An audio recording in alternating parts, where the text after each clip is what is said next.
Assalamualaikum dan selamat sejahtera kepada semua penonton. Terima kasih kerana masih bersama dengan saya Yasmin Hani dalam Sembang-Sembang ASMB 2023 di mana kita akan membincangkan pelbagai isu menarik berkaitan pelaburan dan perancangan kewangan. Amanah Saham Bumi Putra ASB merupakan unit amanah harga tetap yang kini mempunyai lebih 10 juta pelabur. Sejak awal ditubuhkan, ASB telah menjadi antara destinasi pilihan pelabur kerana keupayaan memberi dividen yang kompetitif dan mempunyai risiko pelaburan yang rendah.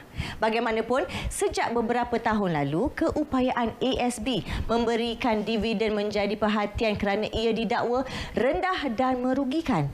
Untuk mendapatkan penjelasan lanjut mengenai dakwaan ini, kita akan bersama panel jemputan Profesor Madya Dr. Ahmad Razman bin Abdul Latif, pengarah program MBA Putra Business School PBS untuk membincangkan topik ini iaitu ASB dividen rendah betul ke rugi? Macam mana ni? Baiklah, sekarang ini Prof, saya ada fakta untuk dibacakan sekarang ni. Izinkan saya dahulu ya. ASB tahun lalu mengumumkan dividen sebanyak 4.60 sen seunit terdiri daripada dividen 3.35 sen dan juga bonus 1.25 sen seunit. Selain itu, bonus tambahan sebanyak 0.5 sen seunit untuk 30,000 unit pertama pelabur turut diberikan. Ini membabitkan jumlah keseluruhan pengagihan pendapatan sebanyak 8.9 bilion ringgit yang akan memanfaatkan 10.6 juta pemegang unit. Banyak nombor tu, ingat tak mana satu saya sebut? Baiklah, ramai berpendapat jumlah yang diberikan ini rendah dan berasa rugi sebab melabur dalam ASB. Betul tak pendapat ni, Prof? Macam mana?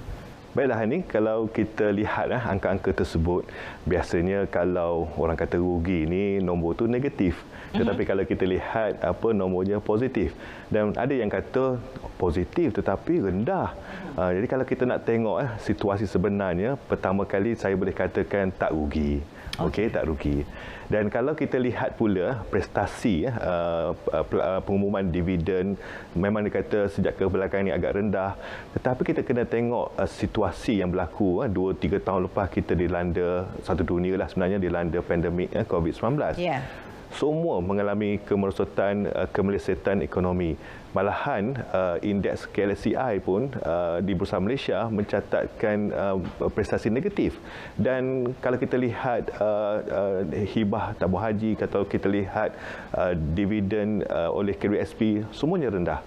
Oleh itu bukan kita nak kata dividen ASB saja rendah, semua rendah. Semua rendah. Tetapi kalau kita bandingkan dengan semua bentuk pelaburan lain, saya melihat dividen ASB ini sebenarnya lagi tinggi daripada, sebagai contoh, kalau kita lihat ASB ini merupakan satu jenis simpanan. Simpanan sebab kita boleh melabur dalam ASB ini simpanan, tapi kita boleh keluar bila-bila masa. Jadi perbandingan yang sesuai, kalau kita simpan duit dalam bank, dalam akaun simpanan, sebenarnya kalau kita lihat pulangan di dalam akaun simpanan bank cuma sekitar, sebenarnya kurang daripada 1%. Ya, 0 something je kan? Ya, betul. Dan kalau kita letak dalam simpanan deposit tetap atau biasa orang panggil fixed deposit, kalau kita perasan 2-3 tahun kebelakangan ini kadar OPR agak rendah menyebabkan kadar simpanan tetap pun rendah. Mungkin sekitar 2-3% saja. Dan kalau kita lihat dividen ASB sebenarnya 5.1%. Tapi ada orang kata, tapi 5.1% tu bonus untuk mereka yang ada simpanan pertama 30,000 tu. Kalau kita rujuk kepada laporan ASB tahun lepas, 80% daripada yang menyimpan ini sebenarnya adalah mereka yang mempunyai simpanan kurang daripada RM10,000. Oleh itu, kebanyakanlah majoriti yang melabur ini adalah mereka yang mendapat 5.1% yang sebenarnya tinggilah saya kata berbanding dengan semua jenis pelaburan. Berbandingkan dengan yang lain-lain sebab kesemuanya tak ada yang terkecuali, semuanya terjejas. Betul. Jadi maknanya kita tak rugi, cumanya dia kurang sikit tetapi masih lagi menguntungkan. Betul. Betul. Okey, jadi mengapa agaknya kadar dividen ASB ni perlu dibandingkan dengan akaun simpanan dan juga deposit tetap bank? Ya, betul. Sebab seperti saya sebut tadilah, kerana kalau kita cakap pasal caruman di Career Suisse sebagai contoh, kita boleh carum tapi kita tak boleh keluarkan. Ataupun kalau kita sebut tentang bentuk pelaburan lain yang memerlukan kita memohon untuk dikeluarkan simpanan tersebut. Tetapi kalau kita lihat dalam ASB ini, kita boleh masukkan duit tu, depositkan duit tersebut, dan bila-bila kita boleh keluarkan. Jadi dia bentuk macam simpanan biasalah. Macam hari raya baru-baru ni, tiba-tiba orang nak minta duit raya, tiba-tiba kena keluar duit. Ya, fungsi dia sama sebenarnya, nampak dekat kan. Yalah, sebab kita nak melabur, kenapa nak kena keluarkan selalu kalau boleh, tapi fungsinya tetap ada. Ya, kalau boleh kita simpanlah cukup 1 tahun untuk dapatkan dividen tu. Baik, sekarang ni bila ASB umum dividen dia agak rendah daripada pakar-pakar media sosial ni, dia orang menyarankan supaya kita ni keluarkan pelaburan kita daripada ASB dan melabur terus ke emas ataupun membeli insurans. Ya, malahan ada yang mengambil kesempatan mempromosi skim cepat kaya. Adakah langkah mengalih pelaburan daripada ASB ini satu langkah yang bijak ataupun tidak? Dia bergantung kepada individu. Pertama, kita kena tanya selera risiko. Adakah kita suka ambil risiko ataupun sebenarnya kita mahukan pulangan yang stabil, tetap untuk jangka masa panjang. Dan kalau kita lihat juga, pengetahuan kewangan itu amat penting. Sekarang ni banyak bentuk jenis scam, pelaburan yang tak masuk akal. Bila nampak setiap bulan dapat 10%, kita tergesa-gesa nak mengeluarkan duit itu. Jadi kalau kita rasa kita belum lagi tahulah selok-belok untuk melabur ni, seeloknya simpan dalam ASB sebab dah terjamin, modalnya dilindungi. Kalau kita ada duit banyak, nak melabur di emas, saham dan sebagainya, tak ada masalah. Sebab kita tahu bagaimana nak mengendalikannya. Tapi kalau boleh, kalau kita tak ada masa nak mengendalikannya, baik kita simpan dalam ASB saja. Ada juga sebenarnya pelabur yang dah lama dalam ASB ni, dia nak cuba benda yang baru. Itu yang dia macam terpanggil, ternampak. Apa orang kata platform-platform yang lain. Betul tak? Okey, jadi Prof, dalam persekitaran pasaran saham dan juga ekonomi yang tidak menentu sekarang ini, bolehkah percaya jika ada mana-mana pengurus dana ataupun skim pelaburan yang menjanjikan pulangan tinggi, contohnya 10 sehingga 15%? Tinggi tu. Boleh ke percaya? Okey, saya tak nafikan memang ada, tetapi masa naik tinggi tu memang dia kata kat kita dapat 10%. Tapi bila turun, memang sukalah kita nak pastikan sentiasa dapat pulangan. Seperti saya cakap, dia tetap ada risiko. Okey, high risk, high reward, and it could be high losses. Oleh itu, kalau kita jenis yang tidak mahu terdedah dengan risiko sedemikian rupa, maka kita pergilah kepada pelaburan yang memang akan menjadikan pulangan yang sentiasa positif setiap tahun. Ya, sentiasa positif. Itu yang kita nak dengar. Pulangan yang sentiasa positif. Baiklah, terima kasih Prof. Okey, banyak lagi sebenarnya kita nak dapatkan tips-tips yang bagus dan juga bernas daripada Prof sendiri. Tapi sekarang ni kita dah bau, dah dapur tu dah mula dah berasap dah. Kita akan menjenguk sekejap ke dapur Chef Fendi dan kita berehat seketika. Pastikan jumpa anda selepas ini. Ya, terima kasih Yasmin Hani. Memang kenalah dengan bajet saya juga untuk kali ini. Sebab apa, yang suka melabur macam saya waktu muda macam ni, RM15 kita dah melabur, ada dividen, boleh makan ikan. Ada dividen lebih sikit, boleh makan ikan. Kenalah kan. Sebab apa, macam saya selalu cakap, kena ada pelaburan juga. Nak pula kita melabur dalam ASB, itu yang paling penting. Ya. Dan menu kita nak buat ni dia, nasi putih dan juga ikan 3 rasa. Bahan-bahan dia, kita dah ada ikan dah yang telah digoreng. Itu dia. Dan bahan-bahan untuk menumis, kita ada bawang holland, ada juga serai, bawang merah, cili padi, bawang putih, ada juga halia di situ. Dan untuk menambahkan manis, kita guna gula sedikit, daun limau untuk menaikkan aromanya. Ni sos tiram, kita ada juga sos tomato, cili kisar.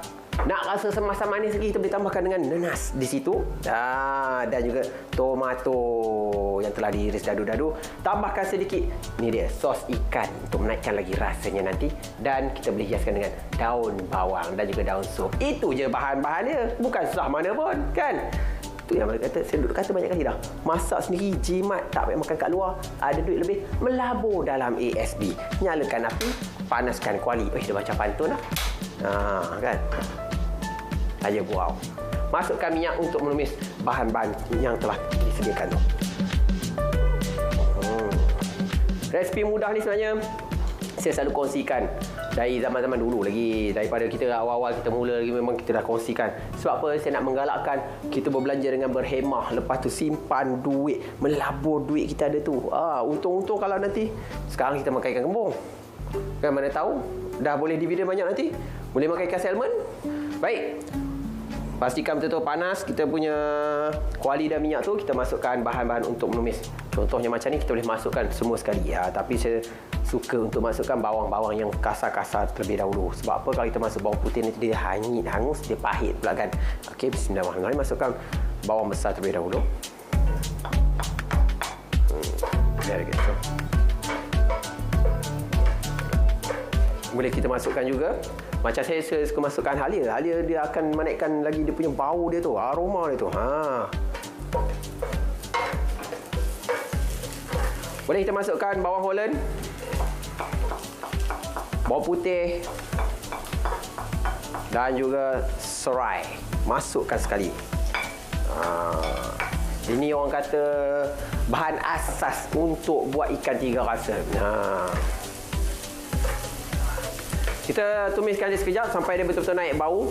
Serai, halia, bawang Holland tu dengan bawang putih dia ada bau yang tersendiri. Dah keluar bau dia, baru kita masukkan bahan-bahan yang lain. Cantik. 2 sudu cukup. 1, 2.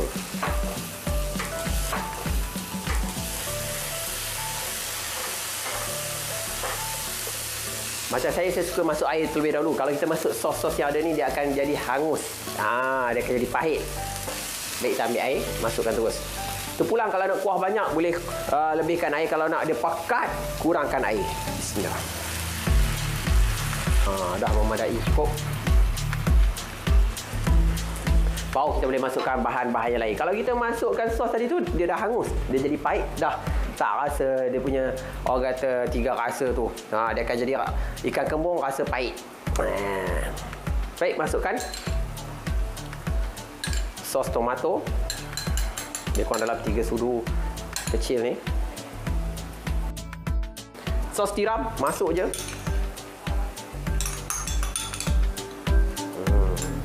Itu dia.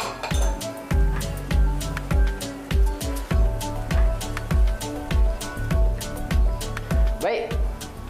Kita boleh letak kat sini. Macam nenas. Masukkan je nenas. Ada setengah kedai ataupun masakan yang hidangkan masakan panas-panas macam ni, dia gantikan nenas dengan buah apple pun ada juga. Pun boleh kan. Masukkan tomato.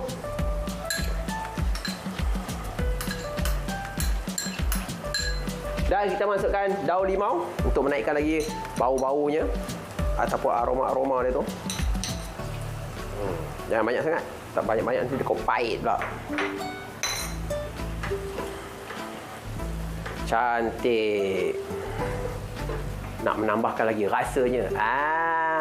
Ini makan dia. Sos ikan. Masuk je. 1 sudu besar lebih kurang. Nanti kita akan rasalah masin ke manis ke. Jangan lupa gula pun kena ada juga. Nak menambahkan rasa manis, dia kata 3 rasa kan. Ni apa? 1. Dia kurang dalam 1,5 lah. Kacau dia betul sebati. Dah berasap, dah cantik dah macam tu. Ni dia, kita boleh tambahkan dengan cili api. Sebab apa? Nak bagi dia rasa pedas-pedas sikit. Kata 3 rasa kena ada. Pedas, masam, masin, manis. Kan? Sikitlah cili api, jangan banyak sangat. Sedikit garam. Jangan banyak sangat. Agak-agak je. Dan sedikit serbuk ayam untuk menaikkan lagi lemak-lemaknya tu. Gaulkan dia bagi betul-betul sebati. Menggunakan bajet RM15 saja, kita dapat siapkan menu yang cukup. Bagi saya dah mewah lah kan. Bolehlah kita hidangkan bersama dengan ni dia, nasi putih, telur dadah dengan ikan goreng.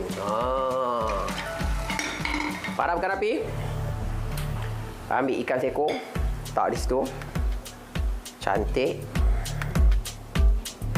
kita boleh sendukkan dia punya kuah, tuang atas ikan tu.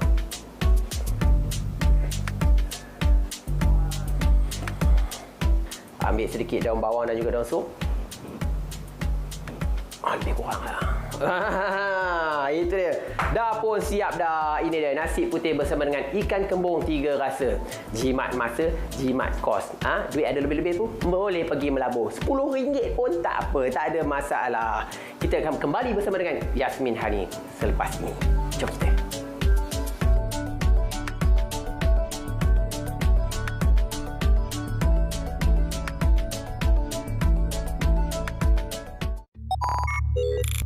Ya, memang betul kata Chef Fendi. Sebenarnya banyak lagi penjelasan mengenai ASB yang kita boleh kupas bersama dengan Prof Razman ini. Baiklah Prof, sebentar tadi Prof telah jelaskan bahawa dividen ASB ini ada kaitan dengan prestasi pasaran saham dan juga ekonomi semasa. Apakah prestasi pasaran saham dan juga situasi ekonomi negara sekarang ini? Ya, ini sudah semestinya pelaburan ASB ini bergantung kepada pelaburan di saham tempatan kerana 70% dari pelaburan adalah di peringkat domestik. Dan apabila kita melihat prestasi tahun lepas 2022, sebenarnya indeks KSI mencatatkan negatif 79%. Itu yang hebatnya ASB ni. Kalau kita lihat bahawa walaupun prestasi saham agak negatif tetapi pulangan dividen masih lagi positif. Dan bagaimana pula dengan tahun ini? Saya melihat pertumbuhan ekonomi negara akan kekal positif, K&K sekitar 4 hingga 5%, dan kita harapkan jugalah prestasi saham peringkat domestik ini juga akan turut berkembang. Kerana baru-baru ini juga Perdana Menteri sudah mahu melihat institusi pelaburan untuk menaikkan lagi pelaburan di peringkat domestik. Apabila berlakunya permintaan terhadap saham, kita harapkan prestasi ini akan meningkat, dan kita juga harap juga dividen itu akan terus berterusan meningkat setiap tahun. Sebab purata dividen sebelum ini 8%. Jadi kita harap pergi ke situ baliklah. Ya, insya-Allah. Okey, dalam keadaan inflasi yang meningkat sekarang ini, memang kita terasa beban kewangan dia. Dan sebenarnya ia mendorong sesetengah pihak untuk mengejar keuntungan pantas dan juga berasakan ASB tidak memberikan dividen yang kompetitif. Jadi adakah ini satu langkah yang bijak, Prof? Ya, kalau kita melihat bergantung kepada selera risiko kita. Kalau kita mahu pulangan yang tinggi, sebenarnya risiko dia agak tinggi. Yang tinggi ni biasanya kalau kita terus melabur secara langsung membeli saham di pasaran. Tetapi kalau kita lihat kenapa ASB mampu memberikan dividen yang tinggi ataupun tidak rugilah setiap tahun, kerana ianya diketuai oleh satu unit, ada banyak pakar analisis di dalam PNB ini sendiri yang melihat prestasi portfolio pelaburan bukan setiap bulan, maknanya sepanjang masa. Saya tahu sebab saya pernah bawa pelajar saya datang melawat bagaimana mereka melihat semua jenis portfolio pelaburan, dan mereka semua profesional. Oleh itu, kalau kita nak melabur sendiri, kita seorang je, mungkin kita terlepas pandang pulangan yang baik. Tetapi kalau kita serahkan kepada yang profesional, memang kita akan lihat secara jangka masa panjang, memang kita akan dapat pulangan yang orang kata memuaskan. Baik, sekarang ini kalau kata kita nak melabur dekat tempat lain, ada tak instrumen pelaburan yang lain yang boleh menyamai dengan ASB? Okey, kalau kita orang selalu bandingkan dengan bank rakyat lah. Orang kata kalau jadi ahli koperasi bank rakyat dapat pulangan dividen 15%. Tapi kalau nak banding tu sebenarnya sukar sebab bank rakyat ni di koperasi, ahli dia cuma 900,000 berbanding dengan ASB ahli dia 10 juta. Dan juga nak jadi ahli koperasi ni bukan mudah. Saya pun tak dapat jadi ahli. Itu sebabnya kalau kita lihat ASB ni siapa-siapa saja boleh melabur ataupun menyimpan di situ. Oleh itu, kalau nak kata bandingkan dengan sesetengah jenis pelaburan ini mungkin tidak sesuai. Yang lebih sesuai dengan simpanan, macam simpanan tetap ataupun simpanan di bank. Dan kalau kita bandingkan dengan simpanan ini, sudah tentunya ASB memberikan dividen yang lebih tinggi. Yang lebih tinggi. Baiklah, sebelum saya dan juga Prof Razman ingin merasakan menu masakan Chef Fendi ini, kita daripada ASNB ingin menawarkan hadiah yang menarik yang bernilai RM1,000 menerusi trivia melabur sembang-sembang ASMB 2023. Baiklah, apa yang anda harus lakukan adalah layari www.asmb.com.my. Senang aja, ataupun lawati media sosial ASMB seperti yang dipaparkan untuk mendapatkan 5 soalan yang dikemukakan untuk anda. Okey. Jadi klik pada borang penyertaan trivia labur sembang-sembang ASMB untuk jawab soalan, dan jangan lupa untuk follow Instagram ASMB, dan barulah anda boleh layak ataupun muncul sebagai pemenang. Harap-harap menanglah 1,000 tu dan mulalah melabur ataupun tambah kepada pelaburan anda. Menu-menu pula kan. Yelah, berapa tadi dah masak-masak dah siap lah kita punya ikan kemur 3 rasa ni. Garing tak ni? Garing. Lepas tu bukan apa, duk menu sebab apa ni? Diorang cakap dividen ASB rendah. Rugi ke untung ke tak tahu kan. Macam saya ni memang ASB ni memang tempat pilihan saya untuk melabur lah. Muda-muda macam saya ni. Bagi Prof pula macam mana Prof? Apa pendapat Prof? Ya, Chef, saya setujulah orang muda macam Chef dan Hani. Okey, memang sesuai lah kalau nak melabur dalam ASB. Sebenarnya bukan setakat orang muda, semua golongan pun boleh. Malahan mak saya daripada muda, dia melabur, sekarang umur dia 75 pun masih lagi menjadi, orang kata, pelabur ASB. 75? 75. Masih lagi? Nik Kamaria, mak saya nama dia. Nama sama mak saya. Nak tahu dia usik ke tak usik? Okey, itu kelebihan ASB tu sebab kalau kita tengok apa kelebihan ASB yang kita boleh dapat kalau kita melabur dalam ASB ni, pertama kita boleh melabur bila-bila masa dan kita boleh keluarkan bila-bila masa. Tapi kalau nak dapatkan dividen tu better simpanlah, kecuali bila ada keperluan mendesak. Dan modalnya dilindungi. Maknanya kita tidak akan kehilangan modalnya RM1 yang tu nilai asasnya. Dan kemudian apabila kita sebut pasal pelaburan itu sendiri, dividen yang diberi itu sentiasa positif, tak pernah lagi orang kata negatif. Tapi sekarang orang kata tapi dividen tu rendah. Macam rugi. Sebenarnya tak rugi. Sebab walaupun rendah, dia lebih tinggi daripada simpanan tetap, lebih tinggi daripada simpanan bank. Jadi memang orang kata tak rugilah. Okey, dia sentiasa positif. Dan kelebihan dia sekarang dengan teknologi, nak labur, nak simpan tu tak perlulah nak kena beratur pergi ke kaunter. Jabat pos ke macam tu kan. Dia ada app sekarang tekan macam tu boleh je kan. Senang. Kalau dulu kena gendong anak tau pergi. Tapi saya ada dengar cerita tau. Hari-hari ada zaman-zaman dulu lah, orang pergi pejabat pos tu nak masuk RM1 je. Hari-hari RM1 nak melabur. Kenapa pula dia tak kumpul seminggu betul masuk pun sekali? Dah hari tu dia ada RM1 je, buat macam mana? Dia kumpul sampai seminggu. Bergaduh pula kita kan. Kumpul sampai seminggu, betul tak Prof? Sebab nanti dia berjalan tu, kos berjalan tu lagi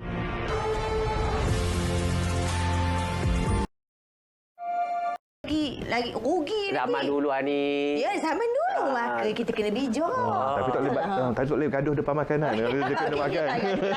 Sebab orang cakap rendah, rugi tu dia tak perhatilah kan. Saya ada melabur juga. Terima kasih Prof. Terima kasih. Makan ada, buat bungkus pun ada juga. Okey, terima kasih banyak. Yang ini kumpul tak gaduh depan kita orang. Jangan gaduh pasal ke apa ke, jangan gaduh depan ni. Kita bincang. Terima kasih Fendi. Terima kasih juga dekat Prof. Baiklah, sebab apa sudi bersama dengan saya dalam sembang-sembang ASMB kali ini. Rugi sangat kalau tidak melabur dengan ASB sebab ianya sangat mudah, selamat dan berisiko rendah. Sentiasa positif. Semoga apa yang kami kongsikan dalam episod kali ini akan dijadikan sebagai inspirasi agar anda bijak mengurus kewangan untuk kehidupan yang lebih baik. Kita jumpa lagi dalam episod yang akan datang pada waktu dan hari yang sama. Kita dah tak ada gaduh-gaduh dah. Kita nak makan sekarang ni. Bye-bye. Assalamualaikum. Jumpa lagi. Sila Prof.